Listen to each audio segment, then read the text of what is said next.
Hi everyone, Aaron here for Zollotech, and watchOS 6 Beta 3 is out for developers, and watchOS never comes out for public beta testers because you have to actually bring it to an Apple store if you have a problem. Now, I was able to update this sort of through going through software updates in settings. So if you go to settings and software update, you now have the option under general to software update. Now, this did not work for me.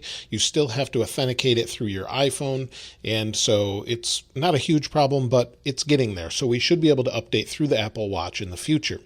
Now, as far as this particular update, there's not a whole lot new. There's a couple little things. Let me take this off and show you. So according to Apple's notes, there are still currently 21 issues with the Apple Watch that they need to resolve, such as going into Calculator, this new app Calculator, wherever I have it here.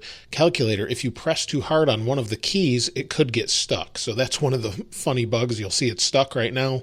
So that's one of the bugs.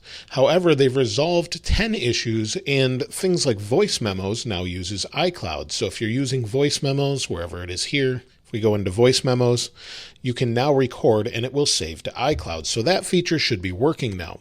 Now, they have a new feature where you can delete the stock apps. So that's really all that's new in this particular update for Beta 3. So if you press and hold on one of these, let's try music here. If we tap and hold, you'll see they now jiggle. Now, you can't delete all of them. You can delete some of them. And so currently you can delete the noise app, timer, stopwatch, alarm, breathe, walkie-talkie, cycle tracking, ECG, remote, now playing, and the radio app, as well as the camera remote as well. So that's really all that's new in here. And if you go to delete one, so say we want to delete a stock app here, let's go over to the App Store, and it says, well, I hit cycle tracking. Do you want to delete it? You can delete it. And to get it back, you just go into the App Store on the phone and reinstall it. So you can get it back, but they have that option. So if things like breathe are driving you nuts, you can just get rid of it.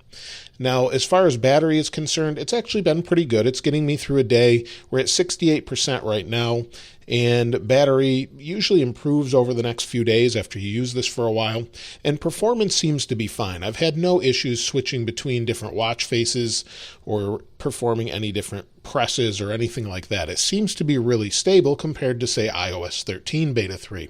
So there's not a whole lot more to talk about currently, but the current version of this beta is much more stable than iOS 13. That's probably because there's not as many features. But let me know your experience in the comments below, and if you'd like to see more updates like this as well, I'd love to hear what you have to say. And if you found anything new in this, let me know as well. So now I normally use this solar dial watch face. I really like it. It's kind of interesting and has all the complications and everything I like. So let me know your favorite watch face in the comments below. So that's it for watchOS 3 Beta 6. Let me know your thoughts in the comments below. If you haven't subscribed already, please subscribe and hit that notification bell if you'd like to see more videos like this as soon as they're released. If you enjoyed the video, please give it a like. As always, thanks for watching. This is Aaron. I'll see you next time.